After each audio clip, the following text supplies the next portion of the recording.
जय हिंद दोस्तों, मैं कुणाल आपका स्वागत करता हूं। ये हमारा आधुनिक इतिहास का सीरीज का 31वां वीडियो है और आज का टॉपिक है ब्रिटिश शासन का आर्थिक प्रभाव भाग 1, जिसे इंग्लिश में economic impact of British rule part 1 कहते हैं। इससे जस्ट पिछले वाले अध्याय में हम लोगों ने ब्रिटिश उपनिवेशवाद के 3 चरणों का अध्ययन किया था और उन 3 चरणों में हमने देखा था कि किस तरह से उसने भारतीय अर्थव्यवस्था को ध्वस्त कर दिया था। आज हम लोग उसी आर्थिक प्रभाव को अलग अलग कर करके देखेंगे कि किन किन क्षेत्रों में क्या क्या प्रभाव पड़ा। तो आइए शुरुआत करते हैं ब्रिटिश शासन का आर्थिक प्रभाव भाग 1।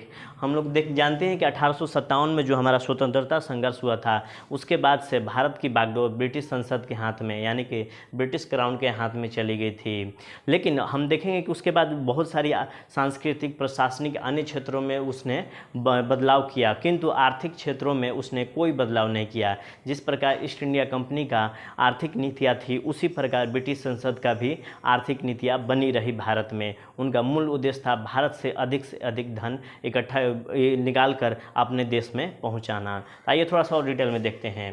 1858 के बाद प्रशासनिक, सांस्कृतिक एवं अन्य नीतियों में बदलाव आया, परंतु राजस्व की नीतियों में कोई बदलाव नहीं आया। ठीक है ना। अंग्रेज इसके आड़ में अंग्रेज भले ही कहते रहे कि हम भारतीयों को सभ्य एवं सुशासन के योग बनाए आए हैं। राजस्व नीतियों के आड़ में अंग्रेज कहा करते थे कि हम भारतीयों को सभ्य एवं सुशासन के योग बनाने आए हैं, परंतु उसका चरित्र शोषक एक्सप्लॉइटर का ही रहा। जो भी ब्रिटिश रहा उसका शोषक एक्सप्लॉइटर का ही रहा। इसी रूप में उपनिवेशवाद को परिभाषित भी किया है। अपने आर्थिक नीतियों में तब्दीलियाँ भी की जाएगी तो इस रूप में की जाए कि ज़्यादा से ज़्यादा उसका स्वरूप शोषण का हो। मोटे तौर पे देखें तो भारतीय अर्थव्यवस्था का शोषण की शुरुआत 1750 से मान के चलते हैं, क्योंकि 1757 में प्लासी युद्ध हुआ था। मोटे तौर पे मान के चलते हैं 1750 से 1947 के बीच का समय, लगभग 200 वर्षों में भारतीय अर्थव्यवस्था के स्वरूप में किस तरह से इन्होंने बना दिया, उसको जानने का प्रयास करेंगे। 200 वर्षों में भारतीय अर्थव्यवस्था के स्वरूप को किस तरह से इन्होंने बनाया, उसको हम लोग जानेंगे। इसमें देखेंगे कृषि पर क्या प्रभाव पड़ा, हस्तशिल्प उद्योग पर क्या प्रभाव पड़ा, उसके बाद धन की निकासी कैसे हुई, इसको हम लोग बारी बारी से देखेंगे। तो सबसे पहले अपना कृषि से शुरुआत करते हैं कि कृषि पर क्या प्रभाव पड़ा।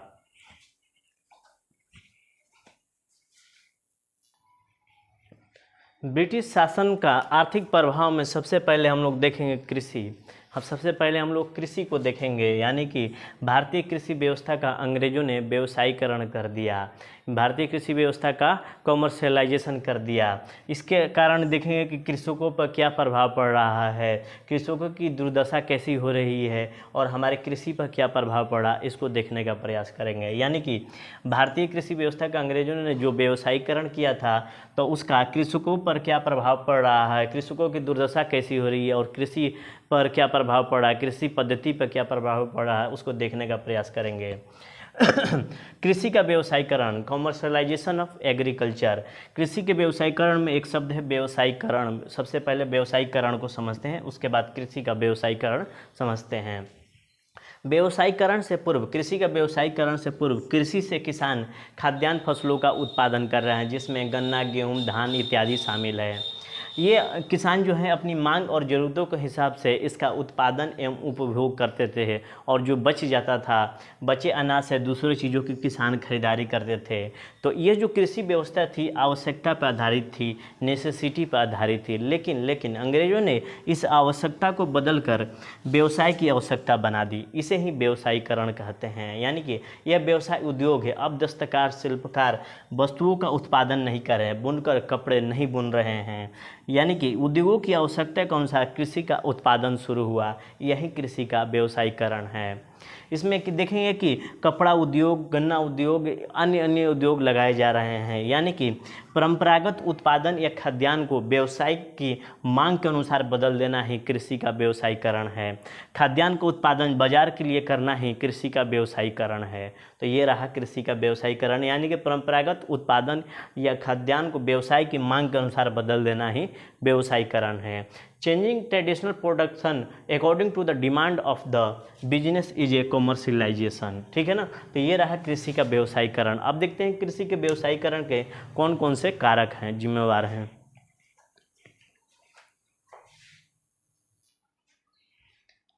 अब देखते हैं कि कृषि का व्यवसायीकरण जो किया गया उसके फैक्टर कौन कौन से हैं, कारक कौन कौन से हैं, किस वजह से कृषि का व्यवसायीकरण किया गया। इंग्लैंड में औद्योगिकरण इंडस्ट्रियलाइजेशन हो चुका था। इंडस्ट्रियलाइजेशन की शुरुआत हो चुकी थी, उद्योग लग चुके थे। इनको कच्चा माल की ज़रूरत पड़ेगी, यानी कि रॉ मटेरियल की ज़रूरत पड़ेगी मशीनों को पेट भरने के लिए। भारत पर राजनीतिक अधिकार था उस समय, भारत पर अंग्रेज़ों का राजनीतिक अधिकार था, तो ये अपने हिसाब से आर्थिक स्थितियाँ भारत में लागू कर सकते थे और भारत पर दबाव बना सकते थे। इसके अलावा ब्रिटेन का शहरीकरण हो रहा था, अर्बनाइजेशन ऑफ ब्रिटेन हो रहा था। जहाँ जहाँ उद्योग लगेंगे वहाँ वहाँ नगर बसेंगे। ये वहाँ पर ये जो ब्रिटिश वासी थे वहाँ रहने लगे, वहाँ नगर और निवासियों के लिए वहाँ पर रहेंगे नगर में, तो वहाँ के निवासियों को अनाज की ज़रूरत तो पड़ेगी ना, तो ऐसे अनाज का उत्पादन किया जाए जिसका इंग्लैंड में निर्यात किया जा सके तथा इनकी ज़रूरतों को, जो नए नगरों में जहाँ बसे हैं उनकी ज़रूरतों को पूरा किया जा सके। इंग्लैंड में जो शहर बन गए हैं उनकी ज़रूरतों को पूरा किया जा सके, जैसे रेशम, चाय, कॉफ़ी का उत्पादन किया जाने लगा और अफ़ीम का भी उत्पादन किया गया ताकि चीन में इसका व्यापार किया जा सके। कपड़ा उद्योग के लिए जूट का उत्पादन और भोजन के लिए गेहूं का उत्पादन किया जाने लगा और इस तरह से शहर की मांग की पूर्ति की जाने लगी। उसके बाद देखेंगे हस्तशिल्प हैंडीक्राफ्ट्स। भारतीय कपड़ों को ब्रिटेन के बाज़ारों में बहुत पसंद किया जाता था। इसे बंद करवाकर इसके स्थान पर जूट, रेशम की मांग का उत्पादन किया जाने लगा। ठीक है ना। इस तरह व्यवसायीकरण हुआ, इस तरह देखेंगे कृषि का व्यवसायीकरण हुआ। ये सारे कारक जिम्मेवार है व्यवसायीकरण के, और किसानों पर दबाव देने की शुरुआत की। अब और आगे इसके देखते हैं।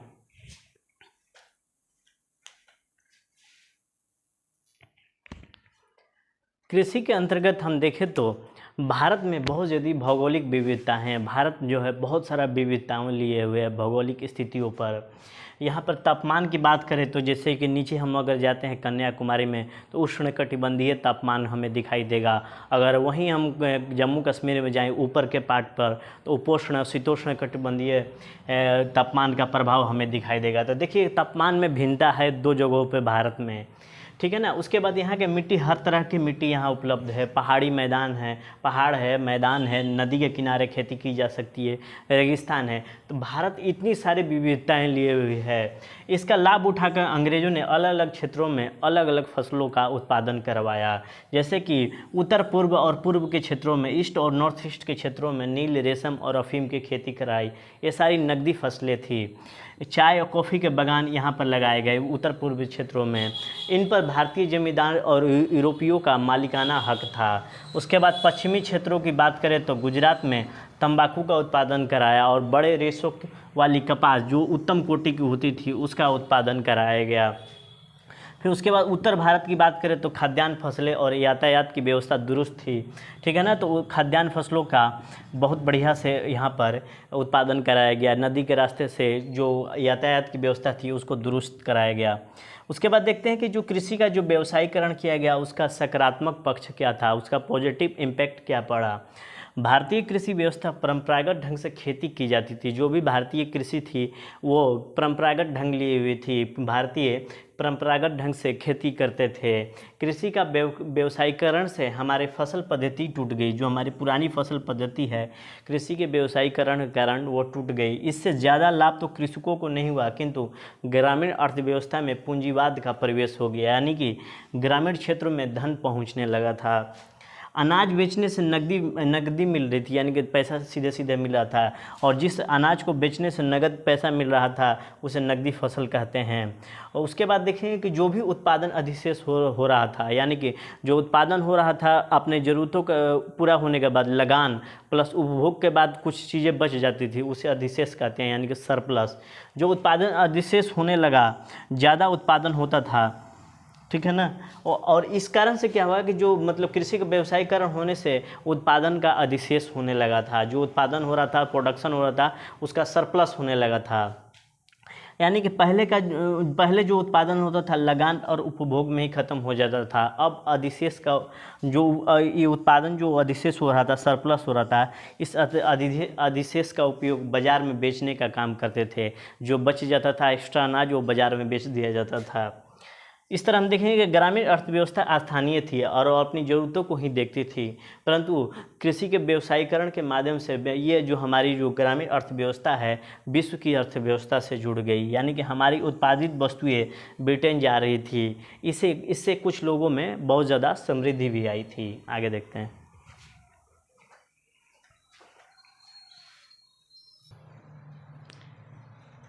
कृषि के अंतर्गत हम देख रहे थे कि जो ग्रामीण अर्थव्यवस्था थी ग्रामीण अर्थव्यवस्था में पूंजीवाद का प्रवेश हो गया था। इससे क्या हुआ कि फसलों के उत्पादन में बहुत ज़्यादा वृद्धि होने लगा था। ग्रामीण अर्थव्यवस्था विश्व अर्थव्यवस्था से जुड़ गई और कुछ लोग इससे समृद्ध और धनी भी हो गए थे।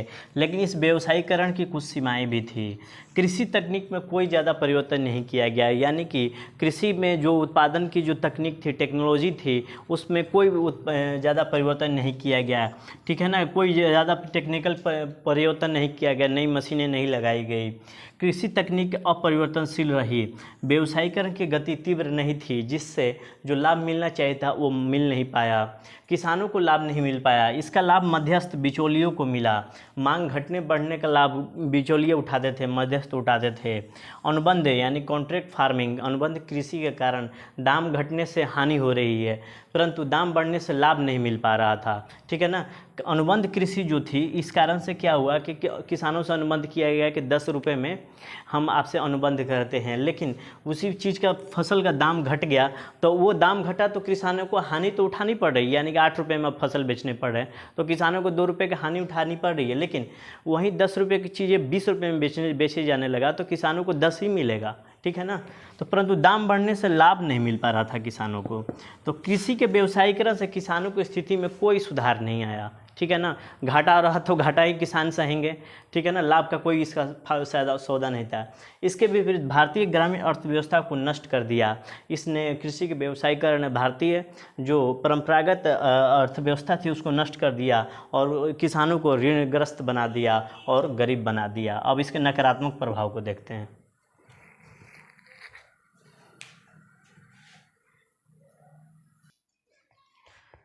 कृषि के व्यवसायीकरण के नकारात्मक पक्षों को देखें तो व्यवसायीकरण तो हुआ, कृषि का व्यवसायीकरण तो हुआ, परंतु आधुनिकीकरण नहीं हो सका, यानी कि मॉडर्नाइजेशन नहीं हो सका, यानी कि कृषि में नए इक्विपमेंट, नई टेक्नोलॉजी का प्रवेश नहीं हो सका। कृषि व्यवसाय में तकनीक और वैज्ञानिक प्रणाली लानी चाहिए थी, उसमें न अंग्रेजों की रुचि थी न ही जमींदारों की रुचि थी। किसानों के पास पूंजी एवं ज्ञान का अभाव था और ये आधुनिकीकरण के लिए किसान कदम नहीं उठा सकते थे। इसीलिए कृषि का व्यवसायीकरण तो हुआ किंतु आधुनिकीकरण नहीं हुआ। आर्थिक मंदी के दौर में किसानों को नुकसान होता था, जैसे कि इनको लगान देना है तो इनको लगान देना है, किसानों को कर्ज पाटना भी है, तो ये क्या, जब आर्थिक मंदी जब होती थी तो किसानों को तो लगान देना ही देना पड़ेगा, चाहे आर्थिक मंदी रहे चाहे कुछ भी रहे, इनको कर्ज पाटना भी है। तो इसके लिए क्या करते थे, महाजनों और साहूकारों से ऋण या कर्ज लेते थे और कर्ज का दर इतना ज़्यादा था कि उनके लिए मकड़े का जाल साबित हो जाता था। किसान उस जाल में फंस कर रह जाते थे। सारे कानून व्यवस्थाएं जमींदारों और साहूकारों के पक्ष में थी, यह भी ऋणग्रस्तता का कारण बनी। उसके बाद देखते हैं कि जो मोटा अनाज था, ज्वार, बाजरा, मक्का, कम वर्षा में हो जाता था, अकाल के दौरान भी थोड़े बहुत हो जाता था। मान लिया अकाल आया, चाहे आर्थिक मंदी रही, उस दौरान भी मोटा अनाज उगाया जाता था और अपने ज़रूरतों को पूरी कर लिया जाता था। परंतु व्यवसायीकरण के कारण मोटा अनाज नहीं उगते थे। जो चीज़ें बोई उसका उत्पादन नहीं हो सका, यानी कि जो चीज़ें बोई उसका उत्पादन नहीं हो सका, फिर भी आपको लगान और कर्ज पाटना है। तो ये देख लीजिए कितनी अमानवीय स्थिति है। इस वजह से क्या हो गया कि परिणाम स्वरूप हम देखें कृषि के व्यवसायीकरण से भूखमरी की स्थिति उत्पन्न हो गई। उसके बाद देखेंगे कि गांव एवं शहरों में आर्थिक विभेदीकरण की स्थिति उत्पन्न हुई। साहूकारों और जमींदारों के मज़े थे, वो बहुत धनी होते चले गए और किसान गरीब होते चले गए, क्योंकि साहूकार और जमींदार किसानों को बहुत ऋण देते थे, अगर ऋण नहीं चुकाते थे तो उनकी खेतें छीन ली जाती थी। गांव के चरित्र में आर्थिक विभेदीकरण प्रवेश कर गया। कृषि के व्यवसायीकरण से किसानों की क्रय शक्ति दिन प्रतिदिन कम होती चली गई। इससे किसानों की दुर्गति होती चली गई, जबकि किसानों को इसके पक्ष में होना चाहिए था। अब देखते हैं कि ग्रामीण ऋणग्रस्तता के कारण क्या क्या थे, उसको देखते हैं।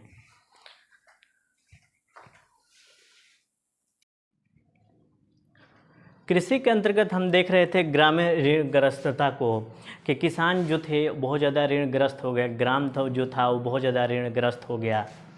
ये अमानवीय की सीमा तक किसान ऋणग्रस्त से डूब गए थे। उस समय के जो भी प्रगतिशील साहित्य थे उस समय के ऋणग्रस्तता की चर्चा करते हैं, जिसमें गोदान प्रमुख है, प्रेमचंद जी का गोदान प्रमुख है। गांव पूरी तरह से कर्ज के जाल में फंस गए थे और इस वजह से किसानों का भयानक रूप से शोषण हो रहा था। इसके कारणों को देखें तो कृषि का व्यवसायीकरण के लिए भी इनको ऋण लेना पड़ता था। व्यावसायिक फसलों को उगाने के लिए ऋण की ज़रूरत पड़ती थी। इससे इनको फसल उगाने से इनको इतना लाभ नहीं हो पाता था कि वह धनी बन जाए, क्योंकि सारे के सारे लाभ वो जो जितने ज़मींदार थे, बिचौलिए थे, वो लाभ उठा लेते थे। लेकिन जब किसान एक बार ऋण के जाल में फंस गए तो फिर कभी उबर नहीं पाते थे। उसके बाद लगान की बात करें, टैक्स, भू राजस्व प्रणाली, जिसमें स्तरमरारी व्यवस्था, परमानेंट सेटलमेंट, रैयतवाड़ी व्यवस्था, महालवाड़ी व्यवस्था, इस वजह से भी किसान बहुत ज़्यादा कर्ज के जाल में फंसते चले गए। उस समय लगान की दर 40 से 50% थी। किसान ये चुका नहीं पाते तो ऋण लेते थे और फिर कर्ज के जाल से फिर कभी नहीं उबर पाते थे।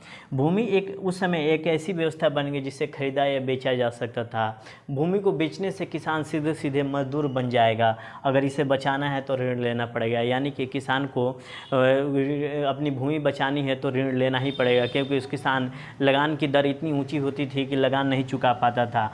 उस लगान की दर चुकाने के लिए साहूकारों से किसान ऋण लेता था ज़मीन के बदले। प्राकृतिक आपदा, अकाल, बाढ़, कीटों की फसल, भूकंप से फसल नष्ट हो जाते थे, फिर भी लगान देना ही पड़ता था। इसलिए किसान कर्ज लेता था, ऋण लेता था। आगे देखते हैं।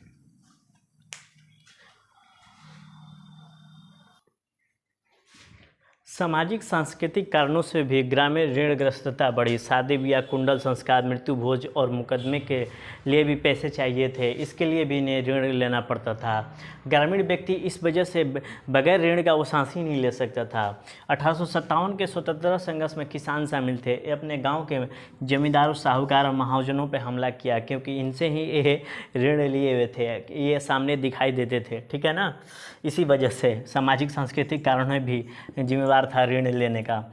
1880 AD के बाद ऋणग्रस्तता में तेजी आई। इंग्लैंड में औद्योगिक वस्तुओं का विस्तार तेजी से हो रहा था, क्योंकि इन्हें कच्चा माल चाहिए। कच्चे माल के लिए कृषि का व्यवसायीकरण हुआ, जिससे ग्रामीण अर्थव्यवस्था पूरी तरह से ऋणग्रस्त हो गई थी। 1880 AD में वित्त आयोग ने बताया कि दो तिहाई यानी 66% किसान ऋणग्रस्त है, और इसमें भी 33% जो किसान थे बुरी तरह से ऋणग्रस्त है। 1911 AD में ग्रामीण क्षेत्र में कर्ज 300 करोड़ रुपए था। वहीं 1937 AD में यह बढ़कर 1800 करोड़ हो गया।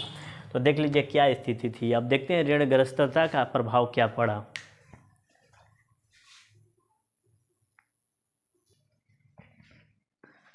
ऋणग्रस्तता, ग्रामीण ऋणग्रस्तता के प्रभाव को देखें तो गरीबी में बेतहाशा वृद्धि हुई।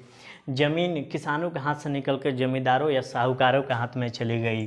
किसान जमींदार के यहाँ मजदूर हो गया। एक तरह से अगर ज़मीन उसके हाथ से निकल गई तो जमींदार के यहाँ मजदूर हो गया। कुछ लोग तो बेगारी भी करने लगे। बेगारी मतलब बिना पैसे का मजदूरी करना।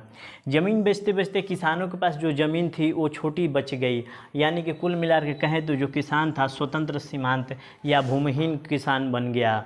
यानी कि ना ये किसान ही रहा ना ही मजदूर रहा, बस गुजारा बसर करने के लिए खेती करता था। इस प्रकार कृषि के व्यवसायीकरण से नए वर्ग आया हमारे सामने, जिसे हम लोग कृषि श्रमिक कहते हैं। वो श्रमिक जो कृषि के वो श्रमिक जो कृषि कार्य में लगा रहता है। जो भारतीय ग्रामीण व्यवस्था थी इस भयानक यानी कि ऋणग्रस्तता के प्रभाव से भयानक रूप से ग्रसित रही, और ये आज भी इसका प्रभाव हमें दिखाई देता है। इस बीमारी से अभी भी पीड़ित है, आज भी हम उतना इससे उबर नहीं पाए हैं। और आपातकाल के दौरान इंदिरा जी ने 20 सूत्री कार्यक्रमों की घोषणा की थी। इंदिरा जी ने भी देखेंगे कि अगर उस समय तो अंग्रेज़ों का शासनकाल था, अंग्रेज़ों के शासनकाल में कोई कदम नहीं उठाया गया, लेकिन इंदिरा जी ने अपने आपातकाल के दौरान 20 सूत्री कार्यक्रम प्रस्तुत किए, जिसमें SC और ST वर्ग के जो थे उन्हें महाजनों को, जो SC ST वर्ग के लोग थे जो महाजनों से कर्ज लिए थे, कहा गया कि आप कर्ज नहीं लौटाएंगे और महाजन भी कर्ज नहीं मांगेंगे, जिससे किसान थोड़े से राहत महसूस किए। तो ये रहा ब्रिटिश शासन का आर्थिक प्रभाव भाग 1। भाग 2 हम लोग कल पढ़ेंगे। आज भर के लिए इतना ही। आपके सहयोग के लिए धन्यवाद। नमस्कार, जय हिंद।